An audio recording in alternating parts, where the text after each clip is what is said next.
Bueno, hola, ¿cómo están? Bueno, estamos acá en el marco de estas jornadas para pensar un poquito el teatro como refugio. Y desde ese lugar quería compartir con ustedes algunas reflexiones sobre prácticas que cuidan, que preguntan y que transforman. Lo primero que me gustaría compartir en formato de pregunta con ustedes es una pregunta que me vengo haciendo desde hace un tiempo, que es, ¿qué abriga a las niñeces hoy? ¿Qué palabras pueden impulsar cuando el mundo se siente incierto? ¿Qué cuerpos pueden estar a la altura de nuestras niñeces para ver el mundo con sus ojos? Yo creo que la escena que cuida no solo es estética, sino que además es ética, política y afectiva. Es el gesto que se detiene, el cuerpo que aloja, la palabra que puede preguntar sin herir.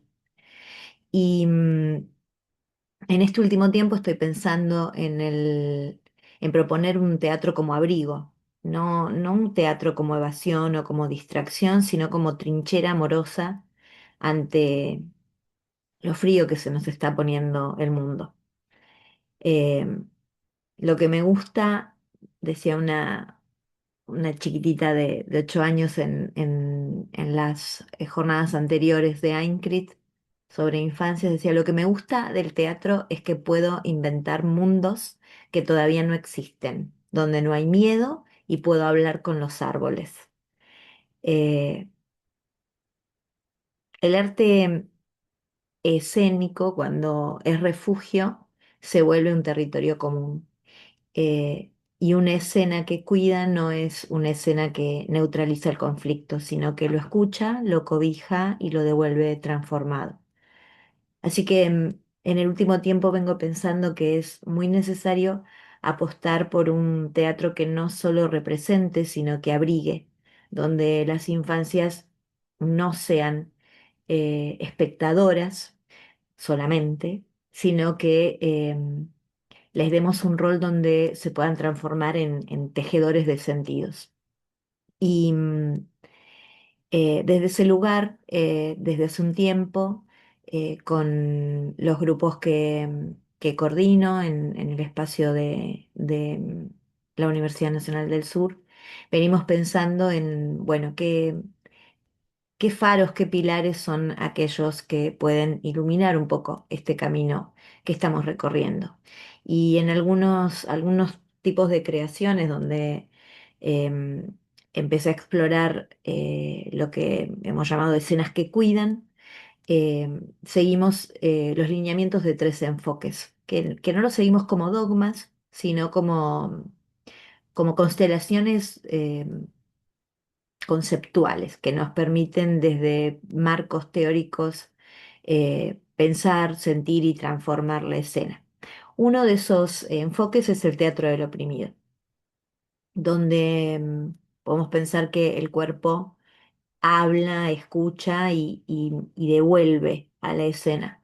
Dentro de la tradición de Augusto Boal, em, el teatro se erige como una práctica de escucha radical, donde la intervención es situada y la devolución intentamos que sea siempre sensible. Aquí el cuerpo no es solo objeto de representación, sino que se instituye sobre todo como un sujeto de derecho. Desde ese lugar se piensan las corporalidades, desde ese lugar las corporalidades entran en la escena. Y por eso la escena se vuelve un espacio de disputa donde lo silenciado encuentra voz y lo excluido encuentra lugar. Desde hace un tiempo venimos cruzando eso con un marco ecofeminista, donde trabajamos algunas ideas fuerzas que nos permiten construir sentidos donde la niñez forma parte de lo que podemos entender como un bosque, pero ese bosque ya no entendido solo como un escenario posible en una escena, sino no un escenario, digamos, donde las infancias se oculten del lobo o del monstruo, sino como un entramado biodiverso, donde el cuerpo es a la vez el territorio y la escena un ecosistema. El ecofeminismo nos invita a pensar el cuidado como una política, la interdependencia como fuerza y la escena como un lugar que puede curar, que puede sanar. El teatro entonces no solo representa el mundo, sino que lo respira, lo abraza, lo transforma. Y las infancias, desde esa metáfora que nos permite el ecofeminismo, eh, las imaginamos como semillas que necesitan tierra fértil, agua justa, en una medida adecuada, y un sol que no queme, que ilumine, que ayude a florecer, pero no queme. Y entonces la escena que cuida también es jardín y y la metáfora se transforma en un elemento central de nuestro pensamiento y de nuestro sistema cognitivo para comprender el mundo que habitamos.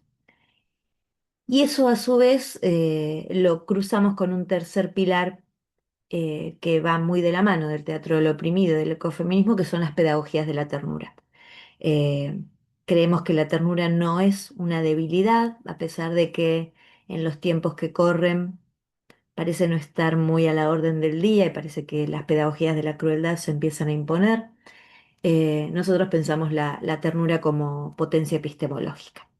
Eh, las pedagogías de la ternura nos proponen miradas que habilitan, palabras que acogen, juegos que enseñan y nos permiten recuperar una sensibilidad que en definitiva es fuerza transformadora, como modo de conocer y resistir. Rita Segato dice, la ternura es una forma de conocimiento, no es solo afecto, es una manera de leer el mundo con el cuerpo entero. Y desde ese lugar nosotros decidimos transitar la escena. En esta escena que cuida, la ternura no es un adorno, sino que es método, es ética y es política. Em, Desde ese lugar queremos como dejar algunas semillas de transformación y compartir con ustedes algunas experiencias. En el marco de estas prácticas escénicas que cuidan, quiero comentar un dispositivo que venimos explorando desde hace un tiempo con un grupo que hemos llamado Teatro de Autoservicio, donde desde el dispositivo del teatro del oprimido, particularmente del teatro foro, estamos pensando la escena y hemos elaborado una obra con algún tipo de modificación precisamente para que el foro sea potente cuando trabajamos con infancias y podamos cuidar algunos elementos de los que después hablaremos. Pero bueno, desde ese lugar hemos creado una obra que se llama Los Cuatro Fantásticos, una familia sin poderes, que nos ha resultado una experiencia profundamente transformadora. Esta obra hoy en 2025 está atravesando su tercer temporada y es una obra que en primer lugar, debate el concepto de infantil e intenta subvertir lo esperado cuando nos acercamos a un espectáculo que se ofrece bajo esta etiqueta o bajo este rótulo. Y nosotros con esta obra buscamos no solo interpelar a las infancias, sino que queremos que la obra también resulte un desafío para las personas adultas, para que puedan salir de la posición adultocéntrica que generalmente tenemos y recordar cuando éramos eh, niñeces y desde ese lugar intentar encontrar soluciones posibles al problema que la obra plantea. La escena se desarrolla en el living de una casa, arranca en el patio, pero bueno, es básicamente el living de una casa pequeña, de una casa pobre, donde una familia atraviesa una serie de conflictos cotidianos, muy cotidianos para cualquier familia. Em, el giro ocurre realmente cuando el público deja de ser espectador y se vuelve protagonista. Con algunas herramientas del teatro del oprimido se activa ese foro donde se proponen soluciones, se debaten alternativas y se intentan construir salidas colectivas. En general, las infancias con este dispositivo que hemos diseñado se transforman en directores escénicos o directoras escénicas, donde eh, intentan guiar a los actores y a las actrices hacia la búsqueda de una solución, debatiendo el problema y enseñándoles modos diferentes de hacer. Y ponen en debate desde los roles de género, las formas del cuidado, el lenguaje que se utiliza de parte de los adultos en la escena. Em, y bueno, hemos creado este dispositivo donde las infancias se transforman en directores, primero para habilitar esa palabra, su palabra, y por otro lado para cuidar también los cuerpos en escena, porque estamos hablando de infancias y bueno, hacia el final de este compartir, vamos a retomar alguna pregunta que nos han formulado para hablar un poquito de ese dispositivo. En la práctica, en las funciones de esta obra, advertimos que las infancias comprenden intuitivamente y de manera muy rápida el dispositivo, mientras que a las personas adultas hay que acompañarlas un poquito para salir un poco de la cabeza y encontrar alguna solución que implique lo afectivo y las emociones. Eh, en este espacio el juego no se trivializa para nada y entonces empiezan a aparecer preguntas que si quieren podemos pensarlas como filosóficas, sociológicas, que nos invitan a pensar cómo resolver los conflictos sin repetir violencias y sin naturalizar violencias. Y obviamente en Los Cuatro Fantásticos, esta familia sin poderes, el final no está escrito, se construye entre todos. El público en ese momento vuelve la escena y el teatro una posibilidad. Y para definir lo que ocurre allí, me gusta recordar las palabras de una joven, muy, muy joven, que en la primera temporada de Los Cuatro Fantásticos hizo una hermosísima crítica. Y ella decía en ese momento, nos hubiéramos quedado otra hora más si no hubiera sido que la noche ya nos cubría. Eh, esa frase habla del deseo que tenía el público ese día y ella misma de transformar realmente la escena, eh, ese atravesamiento que sintieron por la urgencia de seguir pensando, de seguir jugando, de seguir transformando. Y quiero, y pienso, ¿no? Que es quizás la mejor medida que se puede tener de que algo profundo sucede con este dispositivo. Em, bueno, en este punto entonces quiero invitarles a detenernos un poquito, a respirar, a abrir un espacio donde la escena no se mire, sino que se habite en sus múltiples posibilidades. En este 2025, en que Argentina y particularmente nuestras infancias y nuestros adultos mayores atraviesan territorios marcados por una crueldad que parece ser estructural, donde se impone el hambre, la violencia institucional, la medicalización excesiva que corre ahora por cuenta de cada uno, cada una, los silencios impuestos, pero también aparecen en este contexto espacios de resistencia donde el juego es un juego sincero, donde la ternura, la pregunta y el abrazo se logran imponer. Ese lugar donde esto, que es casi milagroso en este contexto ocurre, es la escena. Y es una escena que cuida. Y desde ese lugar es que les propongo pensar cómo se entrelazan la crueldad y el cuidado en nuestras prácticas con las infancias, para desnaturalizar ese vínculo que muchas veces se da.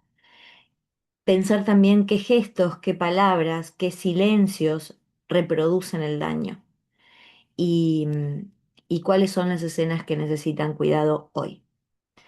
Estas son preguntas que necesitan una respuesta inmediata y para eso tenemos dispositivos que nos permiten la escena urgente eh, y una urgencia que no por eso es dañina, no por eso es apurada o apresurada, sino que es una urgencia para cuidar. Em, Buscamos que nuestros cuerpos resuenen en la memoria y en el deseo. Y,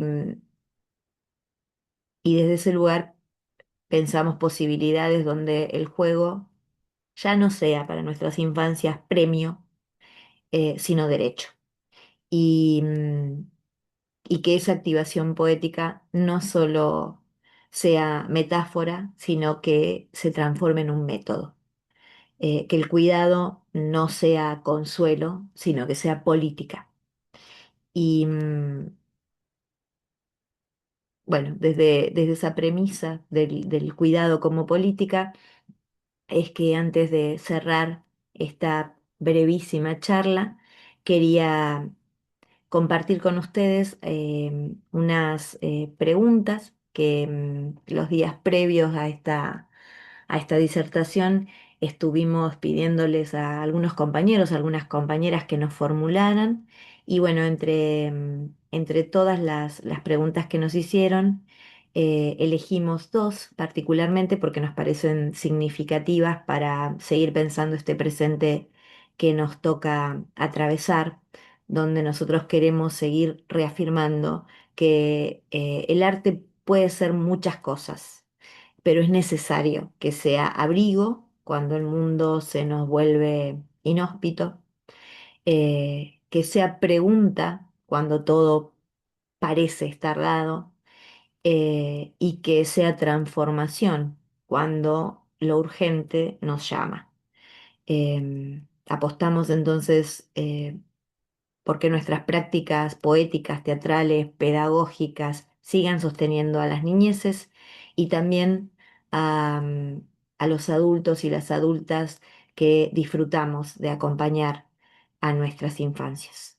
Porque cuidar es también dejarse tocar por lo que duele, por lo que se sueña, por lo que entendemos que aún es posible.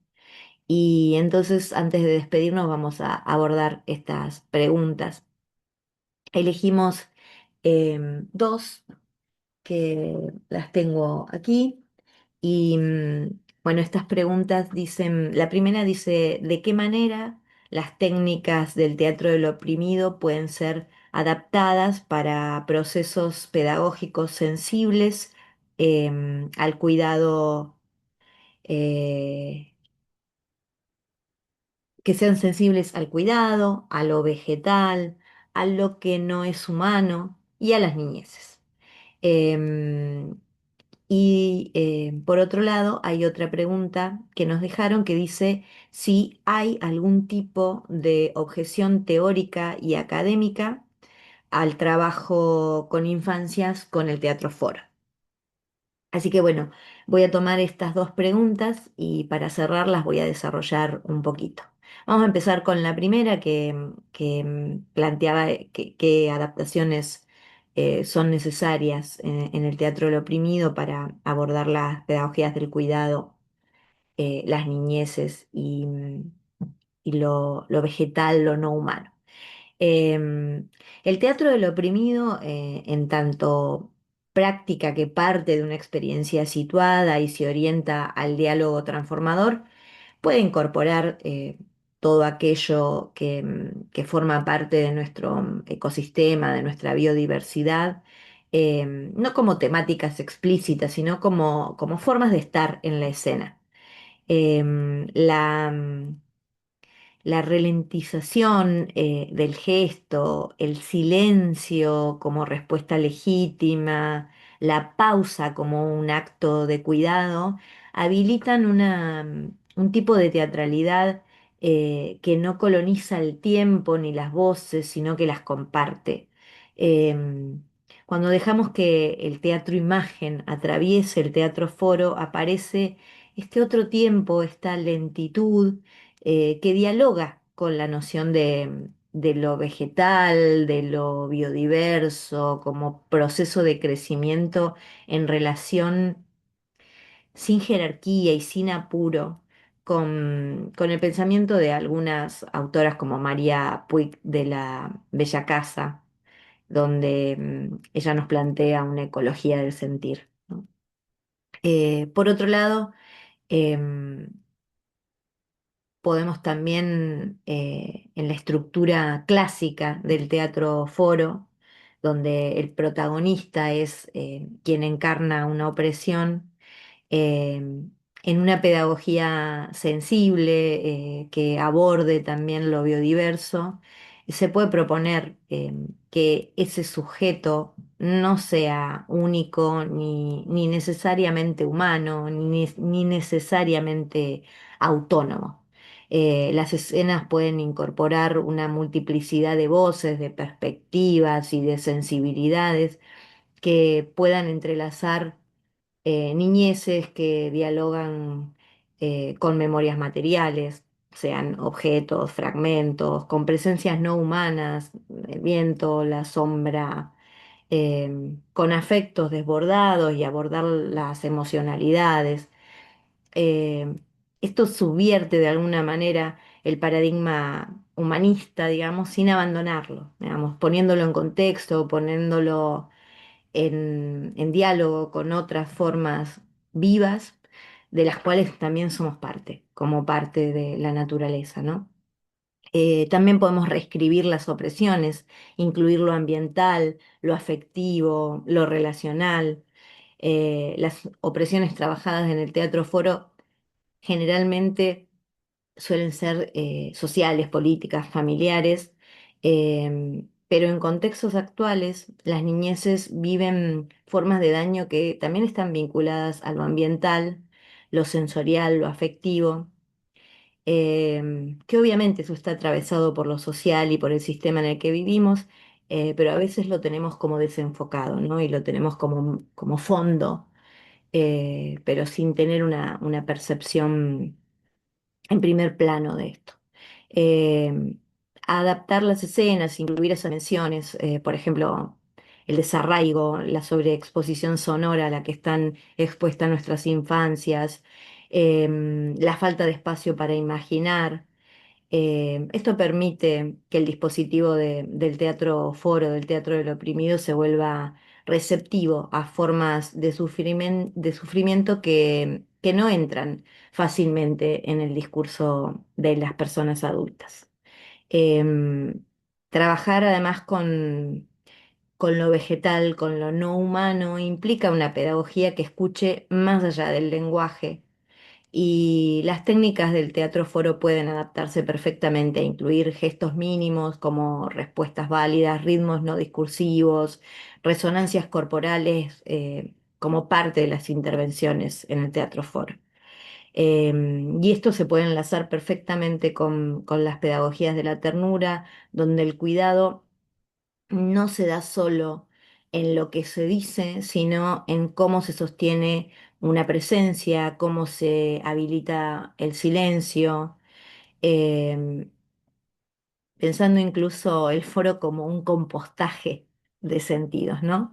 El foro no tiene que resolver el conflicto, de hecho, muchas veces las obras de teatro foro no resuelven el conflicto, pero sí nos ayudan a madurar posibles soluciones.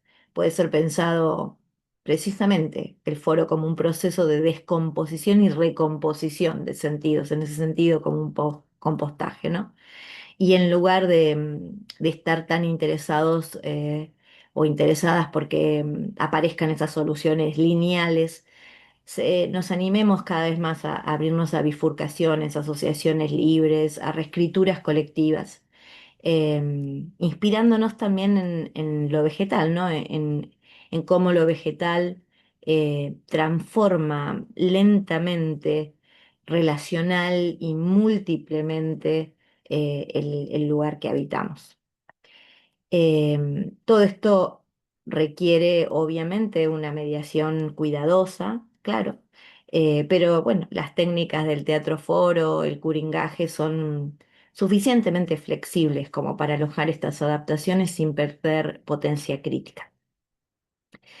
Y en relación a la segunda pregunta que nos hacían, que nos planteaban qué objeciones teóricas y académicas tiene o ha tenido el teatro foro en el trabajo con infancias, en realidad en la literatura académica no hay una objeción sistemática al uso del teatro foro con niñeces, pero sí existen algunas advertencias o algunas tensiones que vale la pena que consideremos.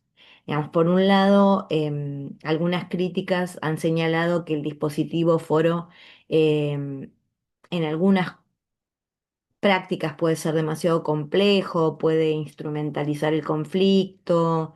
em, Cuando se trabaja con infancias, algún nivel de abstracción puede dar lugar a que aparezcan soluciones mágicas, y si no, por el contrario, un adultocentrismo metodológico eh, pueden hacer que este teatro que inicialmente fue pensado por adultos y para adultos eh, no dé lugar a posibles transformaciones cuando vienen desde las voces infantiles, ¿no?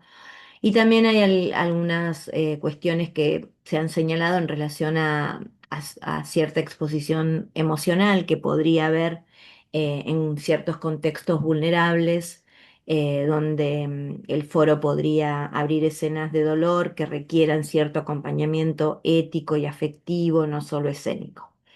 Que los niños y las niñas pongan el cuerpo en la actuación de soluciones también em, ha- mm, se ha considerado, ¿no? Como un lugar sensible, porque no es un gesto neutro, obviamente, y la intervención corporal y directa de las infancias en situaciones pedagógicas, más allá del teatro foro, ¿no?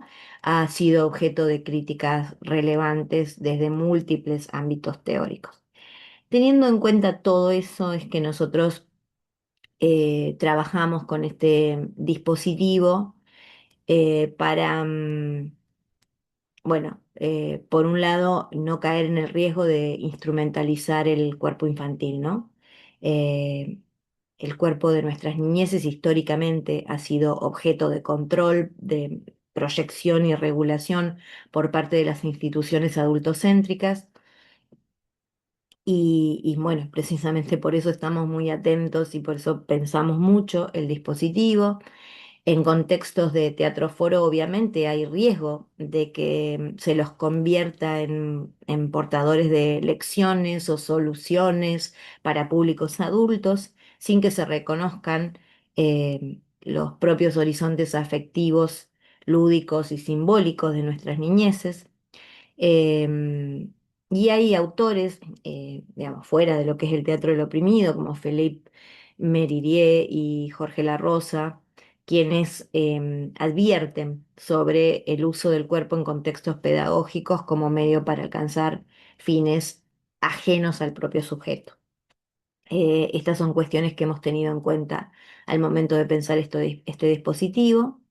Y también la cierta tensión que podría haber entre agencia y tutela, ¿no? Aunque el teatro del oprimido promueve la participación activa, podría ser cuestionable que las infancias tengan realmente agencia para transformar una escena que problematiza conflictos que muchas veces tiene que ver con personas adultas, ¿no? Como la violencia familiar, la desigualdad, la exclusión. Em, También en el marco de las pedagogías críticas se discute el concepto de emancipación dirigida, ¿no? ¿Quién decide qué se representa, cómo se interviene, qué soluciones son válidas? Y cuando las infancias actúan soluciones, puede emerger una una falsa sensación de autonomía, cuando en realidad estarían siendo o podrían estar siendo guiadas por lógicas adultas, ¿no? Y por otro lado está lo que mencionábamos antes en relación a a la exposición afectiva y emocional. El teatro foro implica dramatizar opresiones y a veces pueden estar muy cercanas a las vivencias personales. Y en el caso de las infancias, esto puede implicar que pongan el cuerpo en experiencias de sufrimiento, de conflicto o trauma sin que haya un dispositivo adecuado para la contención y la elaboración, sin protocolos claros. Se corre el riesgo de revictimizar, retraumatizar o conculcar opresiones, ¿no? Entonces, somos muy cuidadosos de que no haya una sobreexposición en espacios públicos o institucionales. En eso, bueno, estamos muy atentos a las lecturas de autoras como Graciela Frigerio, que han señalado la necesidad de amparar procesos subjetivos en la educación. Y, y por otra parte, tampoco queremos romantizar la voz infantil como pura o reveladora, donde ciertas pedagogías les atribuyen a las infancias una capacidad natural de expresar verdades o de denunciar injusticias, lo cual implica esencializar sus voces. Eh, entonces trabajamos con un contexto que nos permita em, cuidar ese espacio de debate, em, dar prioridad a esas voces, pero que esas voces se puedan poner en diálogo con las voces de los adultos y las adultas que acompañan a las infancias desde el contexto que sea, si la obra es en una escuela, si en un espacio público o si es en un espacio donde fueron llevados a compartir ese momento teatral. eh, Estamos siempre atentos a que a tener en cuenta el problema ético de que no se faciliten salidas o que no se representen salidas donde no la hay, porque puede generar falsas expectativas. Entonces, estar muy atentos en que las voces tengan prioridad, pero al mismo tiempo se pueda ver la complejidad que implican algunas soluciones. Por lo tanto, lo que buscamos es que no se despolitice la palabra infantil, precisamente deshabilitando la complejidad. Y, y desde ese lugar, entonces, eh, tratamos de que la escena sea una escena cuidada, donde el cuidado se ejerza desde la responsabilidad, desde lo político, desde lo ético y sobre todo compartiendo un espacio de debate eh, de manera transversal. Esto que planteábamos al principio de esta exposición, ¿no? ¿Cómo podemos hacer para estar a la altura de nuestras infancias y poder mirar el mundo desde sus ojos, desde esa altura que tienen sus ojos y desde donde observan el mundo y el comportamiento que los adultos y las adultas tenemos en en el mundo? Eh, Desde ese lugar también queremos habilitar la escena como juego simbólico. Eh, Seguir apostando por la metáfora que nos permita encontrar soluciones válidas a problemas reales, como propone el teatro del oprimido. Bueno, agradecerles este momento compartido, eh, agradecerle también a la INCRIT estos espacios de reflexión, de creación y de encuentro, porque son absolutamente necesarios en el mundo que habitamos.